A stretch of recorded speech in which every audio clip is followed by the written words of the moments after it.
अक़साम हदीस बएतबार वसूल इलैना, यानी हम तक पहुँचने के एतबार से हदीस के अक़साम, और एक है अक़साम हदीस बएतबार मुंतहाए सनद, यानी इंतहाई सनद के एतबार से हदीस के अक़साम, लेकिन इसको फिर बाद में बयान करते हैं। पहले अक़साम हदीस बएतबार वसूल इलैना, ये दो किस्म पर हैं, एक है ख़बर मुतवातर और दूसरा है ख़बर वाहिद।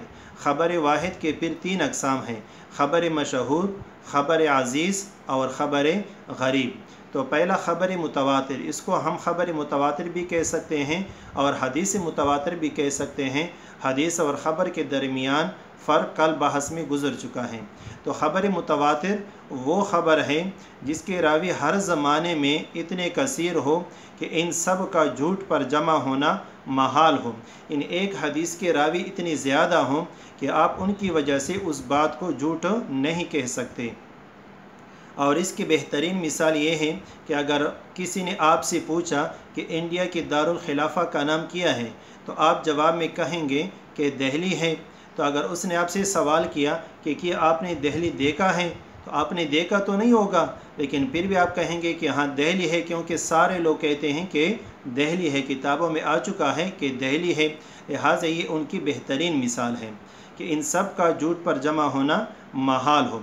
यहाँ अनवर शाह कश्मीरी रहमतुल्लाह अलैह ने ख़बर मुतवातर के चार अक़साम बयान किए हैं। एक को कहते हैं तवातुर असनाद, यानी जिसके रावी इतने ज़्यादा हो कि उनका झूठ पर जमा होना, इकट्ठा होना महाल हो।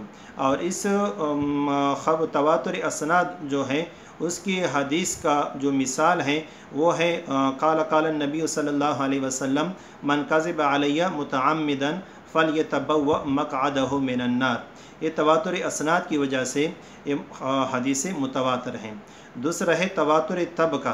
तवातुर तबका को तवातुर क़ुरआन भी कहा जाता है कि उसको जुमातों ने जुमातों से हासिल किया हो।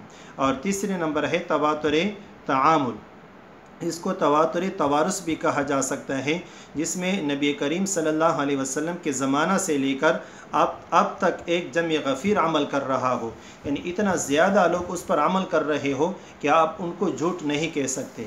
और उसका बेहतरीन मिसाल है वज़ू में मिसवाक करना, कि उसकी सुन्नियत का एतिकाद फ़र्ज़ है। फ़ुक़हा ने लिखा है कि उसकी सुन्नियत का एतिकाद फ़र्ज़ है।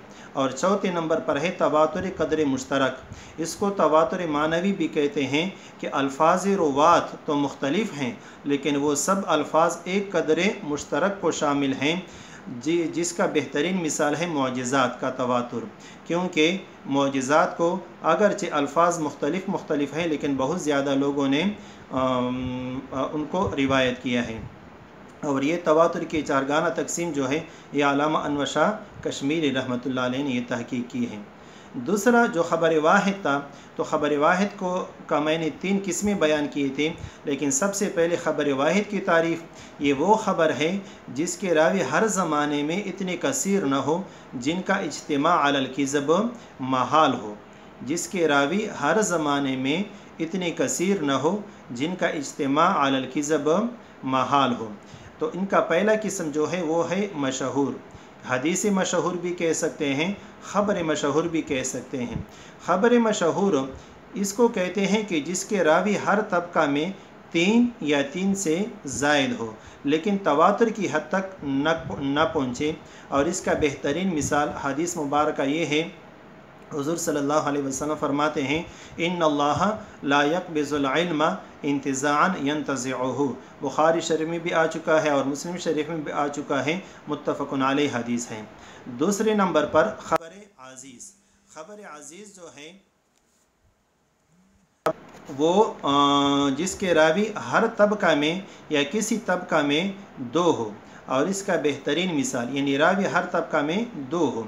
और इसका बेहतरीन मिसाल है हदीस मुबारक है, जनाब नबी करीम सल्लल्लाहु अलैहि वसल्लम फरमाते हैं ला युमिनु अहदुकुम हत्ता अकूना अहब्ब इलैहि मिन वालिदिही व वलदिही वन्नास अजमाइन। ये भी मुत्तफ़क़ुन अलैह हदीस है।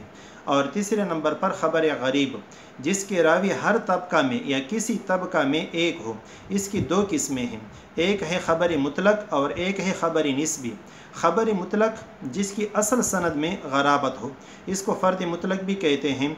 और असल सनद से मुराद अव्वल सनद है, لیکن اگر صحابی ایک ہو تو اس پر غرابت کا حکم نہیں لگتا، بس اگر تابعی ایک ہو تو پھر اس کو غریب مطلق کہیں گے۔ دوسرا غریبی نسبی، تابعی کے بعد کسی طبقہ میں ایک راوی ہو تو اس کو غریب نسبی کہا جاتا ہے۔ اور بعض محدثین نے تو یہ بھی کہا ہے کہ جس حدیث میں ناآشنا لفظ کا استعمال ہو، مثال کے طور پر اللہ تعالیٰ فرماتے ہیں اعوذ باللہ من الشیطان الرجیم وَاعْتَصِمُوا بِحَبْلِ اللَّهِ، یہاں حبل سے مراد رسی ہے، لیکن دروس البلاغہ والے نے رسی کے لیے اشخص کا لفظ استعمال کیا ہے۔ اس کو کہتے ہیں ناآشنا لفظ، جو عام لوگوں کے سمجھ سے بالا تر ہو، سمجھ میں نہ آتا ہو، تو اس کو کیا کہتے ہیں؟ ناآشنا لفظ۔ اچھا، دوسرا تقسیم جو ہے اقسام حدیث کے باعتبار منتہائی سند، تو یہ 3 قسم پر ہیں، آج اسی بحث کے ساتھ ذکر کرتے ہیں۔ ایک کو کہتے ہیں حدیث مرفوع، دوسرا ہے حدیث موقوف، اور تیسرا ہے حدیث مقطوع۔ مرفوع اس حدیث کو کہتے ہیں جس کی اضافت نبی اکرم صلی اللہ علیہ وسلم کے قول، فعل یا حال کی طرف ہو۔